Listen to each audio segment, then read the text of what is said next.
Hi, I'm Sarah. Hi, I'm Keeley, and you're listening to Flowers and Folklore.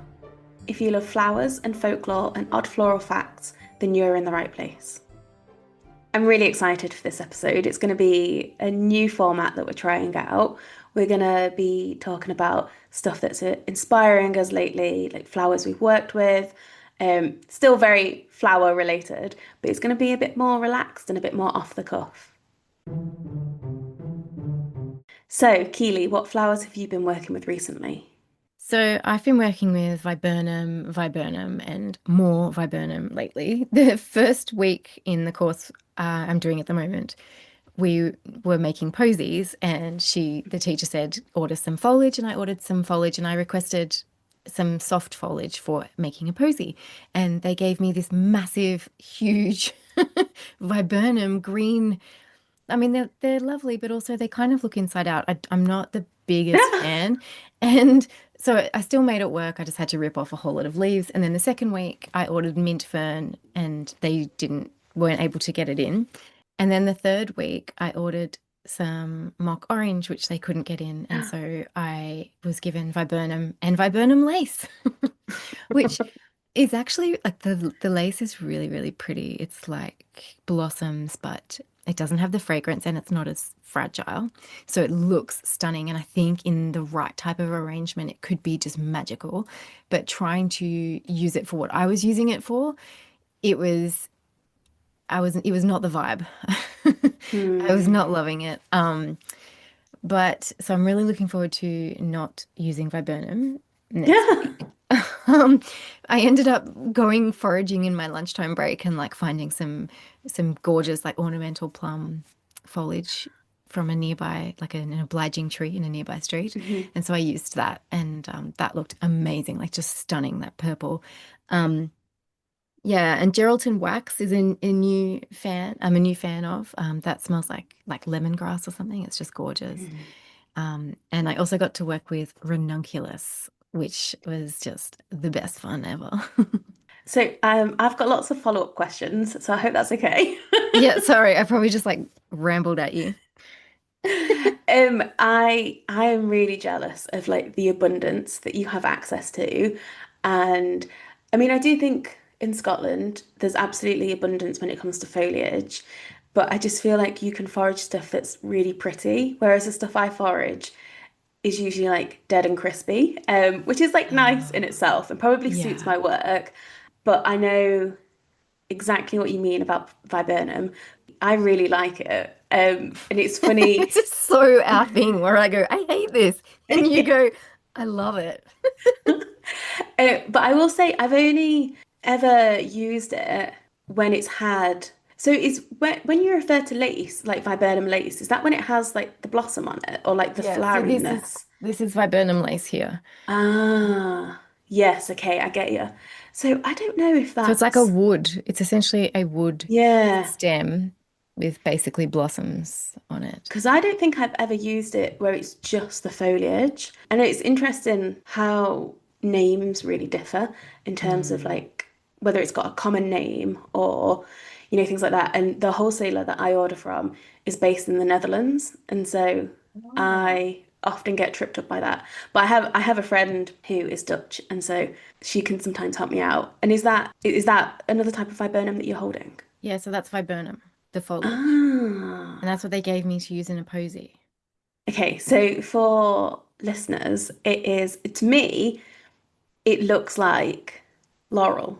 Like that's Mm. that's yeah, and I don't think I've ever worked with it as just a foliage. It's I very don't know interesting, isn't either. it?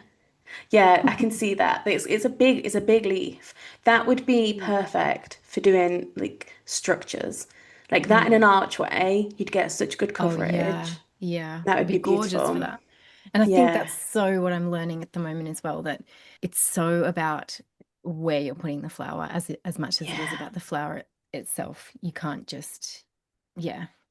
If like so viburnum lace I might love in like you say, like a big structure or an archway or something, like might be absolutely magical, but Mm.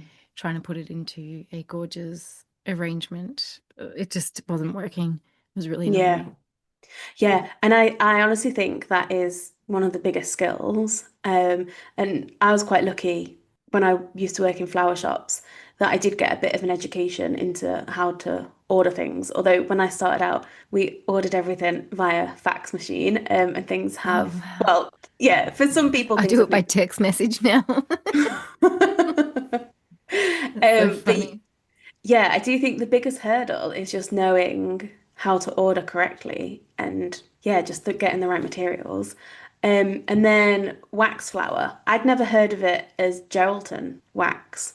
I always just knew it was wax flour. I think it can be known as that here as well. So it's is this the one that you that Yeah, and it does smell like lemongrass. Yeah.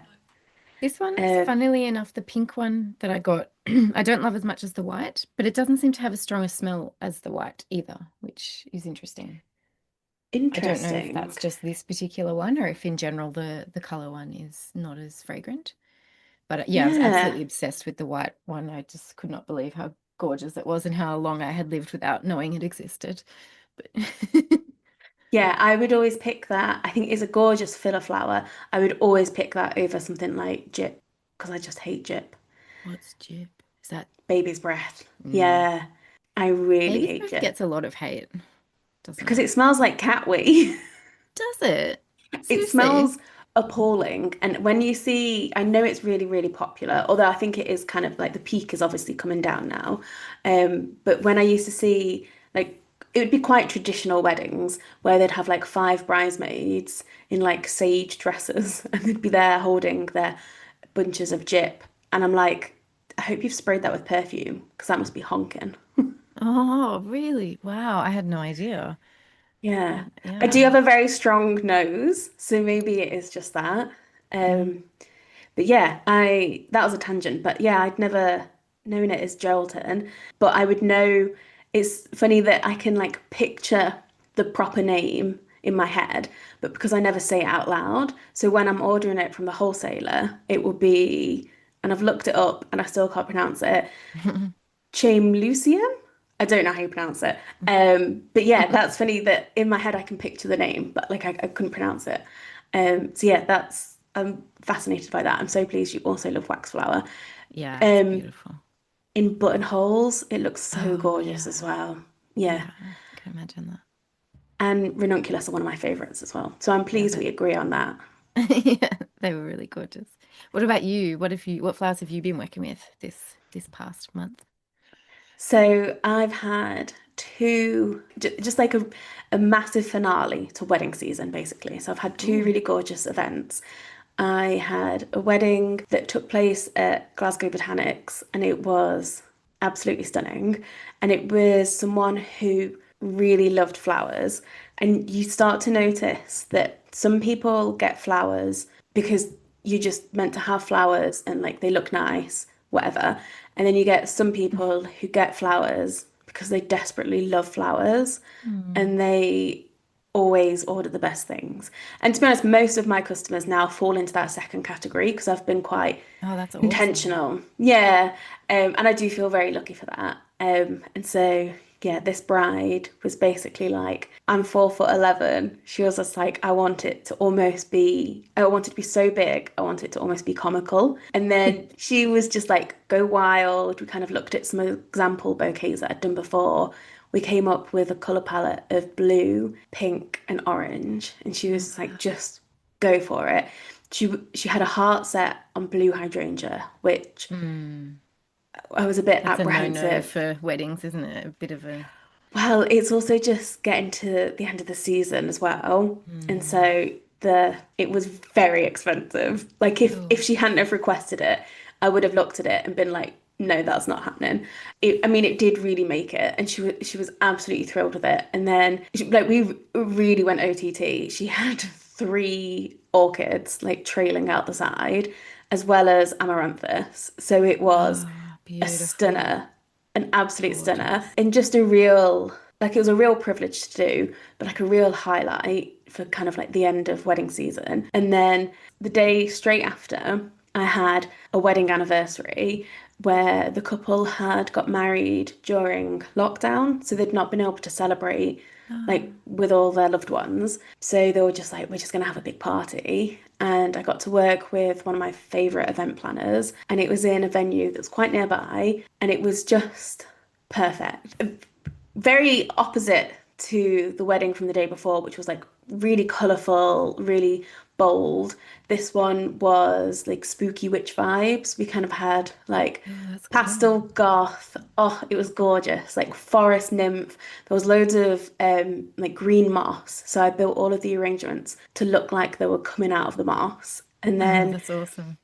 it was really nice. And then the customer is a librarian and she had loads of old books that the library wanted to get rid of. And so I covered them in Spanish moss. I don't know if you've come across that. Is that the grey one or? Yes, yeah, yeah. I can't think what its proper name would be, but I got a whole box of that and we were just draping it everywhere. So it looked like cobwebs. Oh, it was That's gorgeous. so cool. Yeah, it was really nice. And we did big silver twigs in it. And then I got some asparagus fern, which had been painted like a lilac colour. And then they had the heating on like full blast. And so there was this kind of ferny stuff hanging over the sides of the windowsills. And then the radiators was making it dance. So it Oh, just looked incredible. The building that it was in had lots of stained glass as well, and it was getting quite dark. And there was little tea light candles on the like next to all the arrangements. So it was just spooky and gorgeous and just like an absolute joy to do. So two very different vibes, mm, but both really, really special. Like it just sounds felt like an absolute incredible. treat.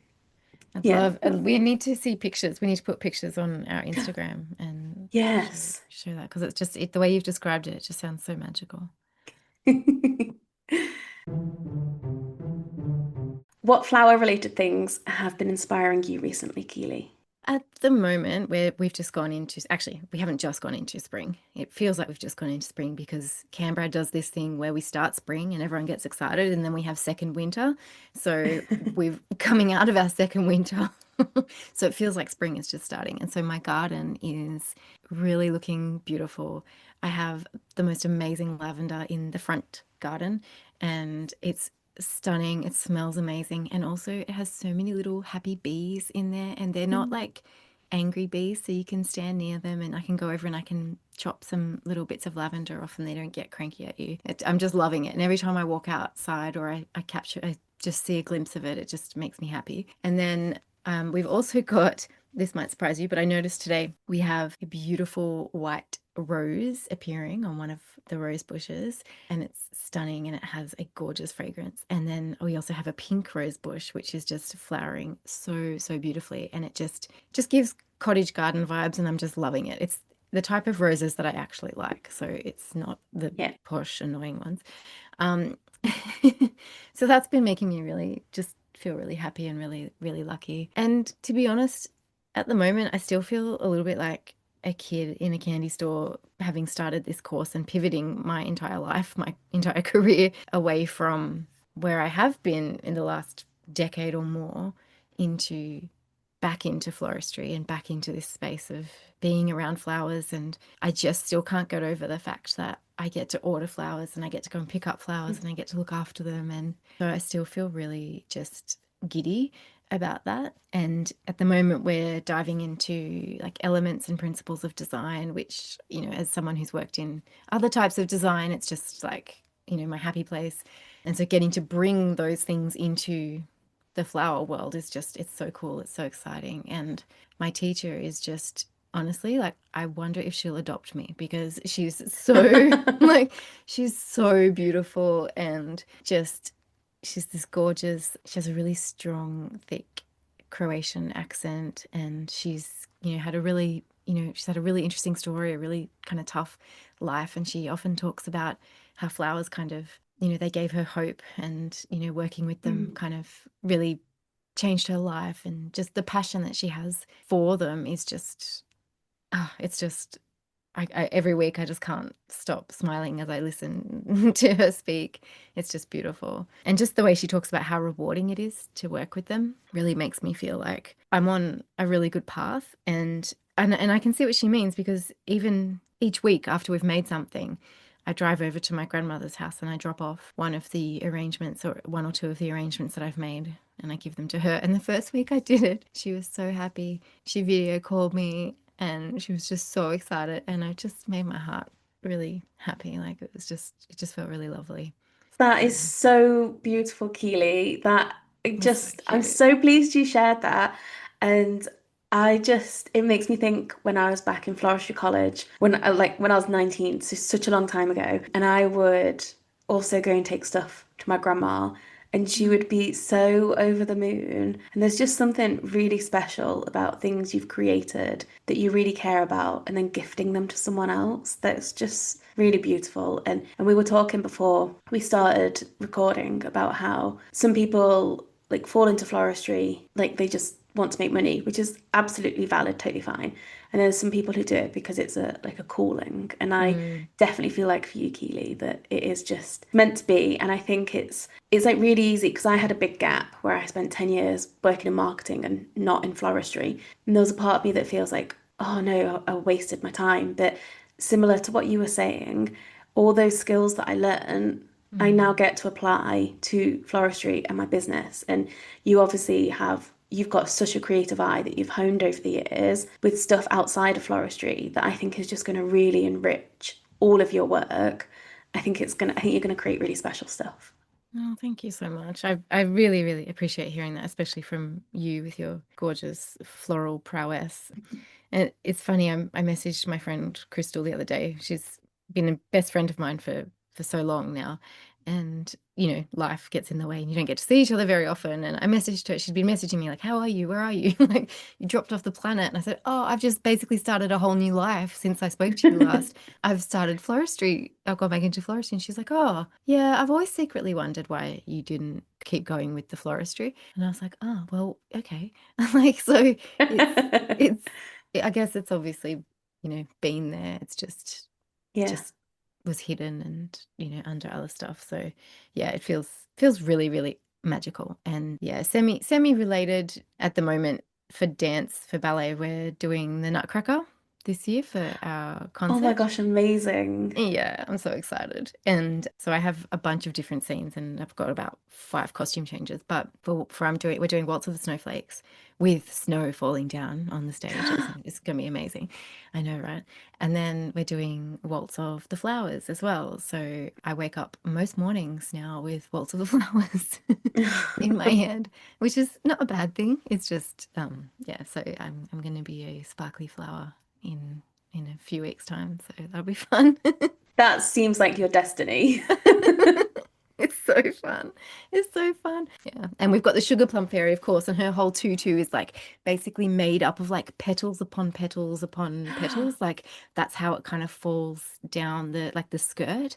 It's just unreal. Like it looks incredible and it's going to be super sparkly. And yeah, so like it could not be more perfect for a Yeah. dream space to be in. So yeah, but that's my little ramble. What flower related things have been inspiring you lately? Well, I've got a couple of things. I was really, really lucky that I managed to squeeze in a day to go down south. So I'm originally from Derbyshire, which is it's in the middle of England, so it's the That's Midlands. in Pride and Prejudice. Yes, it Is is. it? Yes. Yeah. And I hate Jane Austen. What? I know. I like the Brontes. I had to I read. didn't know we were only allowed one. We had to read Emma at university. All they do is go to the park and like sit around. Yeah.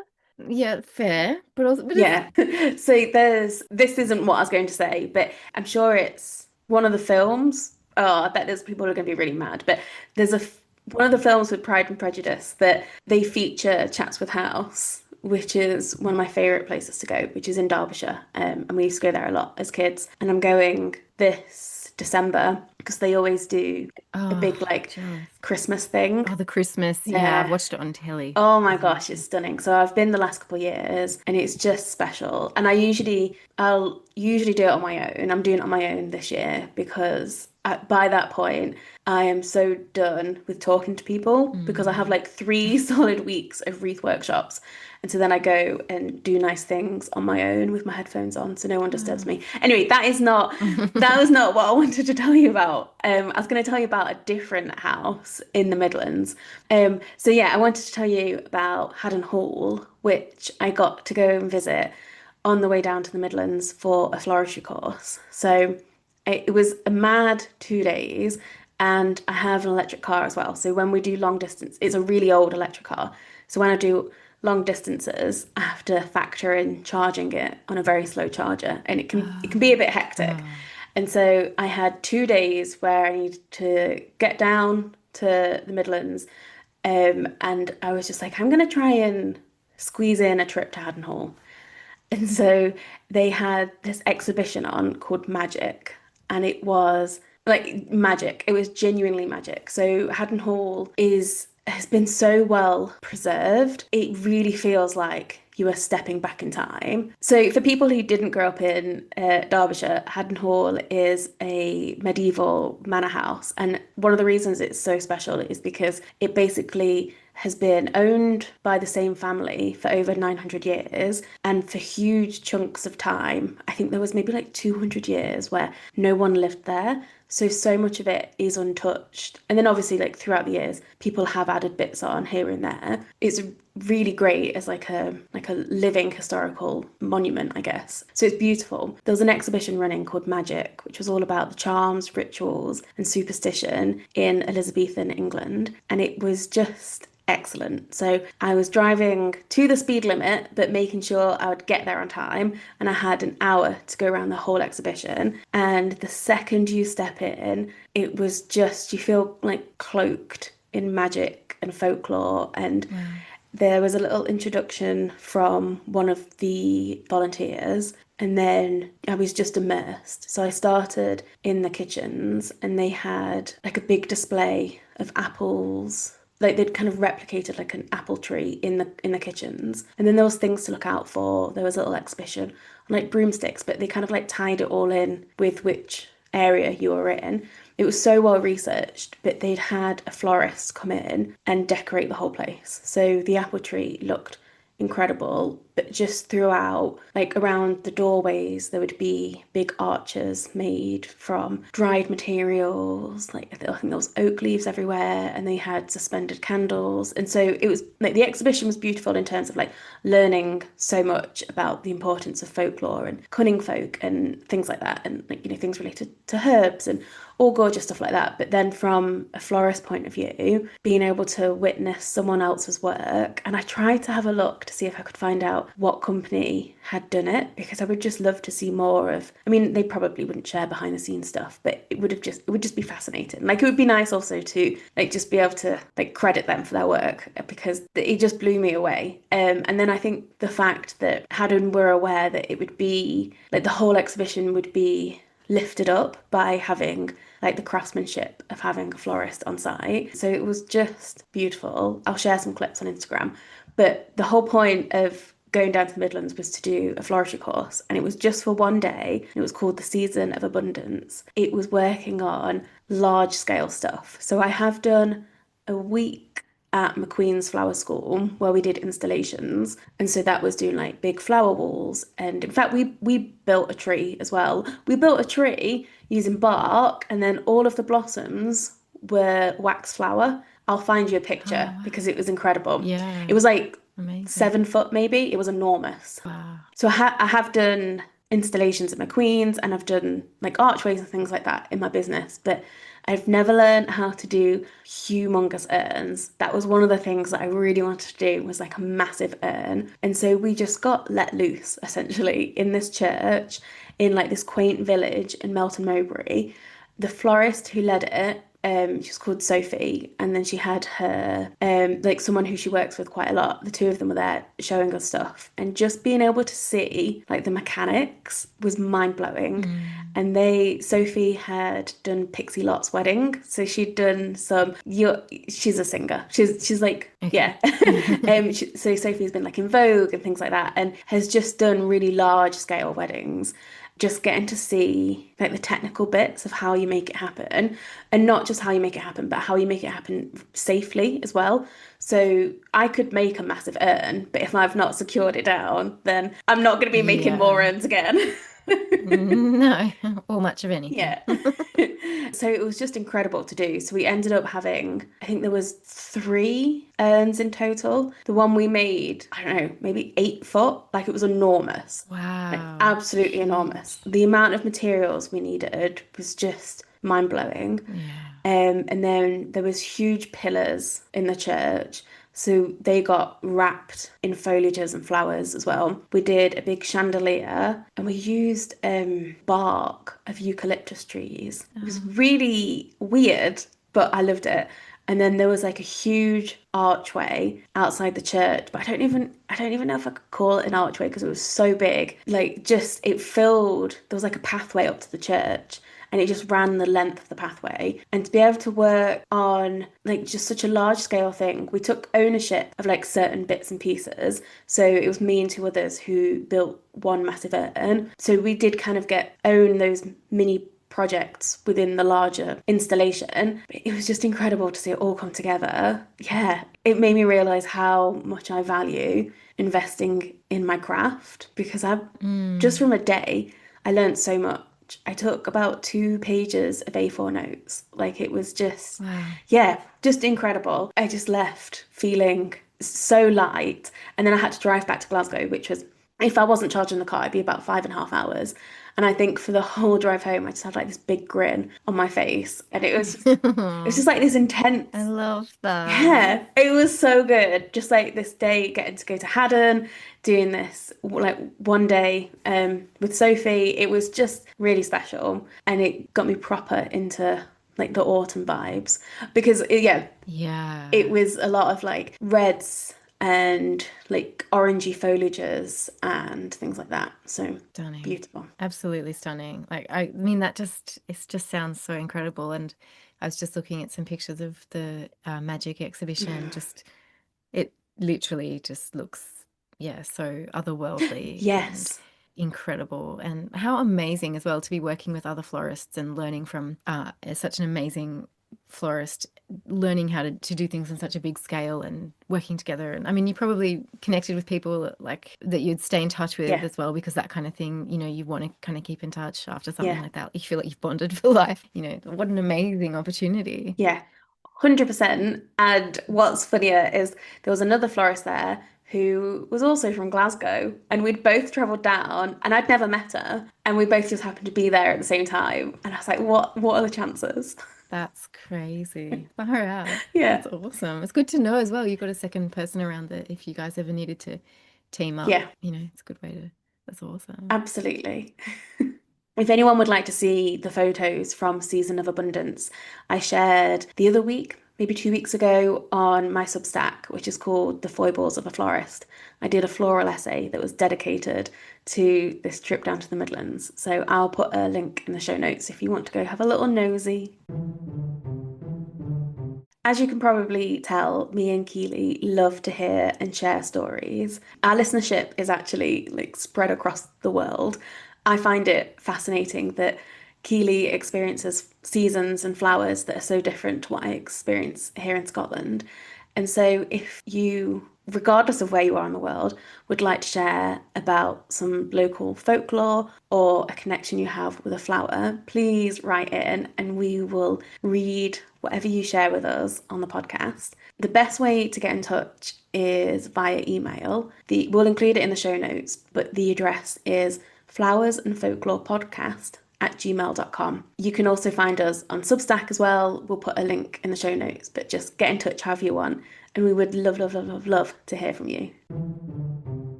And before we head off, Sarah, you are in wreath season or coming into wreath season, are you? You've got some workshops coming up, is that right? Yeah, I am just on the cusp. So this week I had my final workshop of the autumn season, and then in about 3 weeks' time, I think wreath season is going to kick off. So if you are in Glasgow or nearby, you there's 2 dates left that have a couple of tickets left, so I can include a link in the show notes. I'm also doing my first proper wedding fair and I'm properly committing to it. So it's called the Witchy Wedding Fair. And by the time this episode's gone out, I've probably already done it, but I'm going to be offering 10% off on wedding bookings until the end of November. So if you're in Scotland or near Scotland and you fancy an alternative wedding, then come and chat to me and we can make some flower magic happen. And I know, Keeley, for you, this has been an exciting time because you're starting a business. Yes, it's actually super exciting because I've officially registered my business name, which is the Green Edit Studio, and I love that name. I feel like it ties into a couple of pieces of my background. The Green Edit reminds me of the Green Room, which is very much a theatre related thing, which feels really special that that's in there somewhere. And then Edit feels special because it's obviously sounds very literature based, and I'm a writer as well. So it felt like it kind of managed to somehow combine those sort of huge pieces of my life, my background, and into the one space. And the fact that it's a studio, it's a floral creative studio, so it's not just going to be flowers. Eventually, I see it kind of becoming something that I can explore creating in lots of different ways. So I'm really excited about it. And so the Instagram is there. I'm working on the branding, which is obviously another happy place of mine. Yeah, just really thinking about what kind of floral work I want to make and be known for. So it's a really exciting time. I'm so excited for you. I think the thing I'm most excited about is being there at the beginning and then getting to watch your whole journey. Like I think that's going to be magical. So I'm like your biggest cheerleader, so I'm very excited. Thank you so much. It means everything actually to have your support. Yeah, it's felt really wonderful to have you there.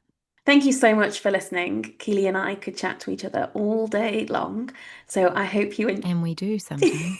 we do, yes. As we mentioned earlier, we would love it if you got in touch. So you can find all the details in the show notes. Come over to Instagram and find us. We are Flowers and Folklore Podcast. We're also on Substack. If you enjoyed this episode, we would love it if you could share it with a friend, subscribe to the show, or leave us a review on Apple Podcast or Spotify. Also, you don't have to do any of those things. You can just listen, and that still makes us very, very happy. So, we will be back shortly with Keely's first episode, which I can't wait for. Yes, and it's going to be a really good episode, I think. I'm very excited about this particular flower. I'm very much enjoying my nerdy research, so I will see you all there. Well, I won't see you, but you'll hear me, and I will just feel your presence at the next episode.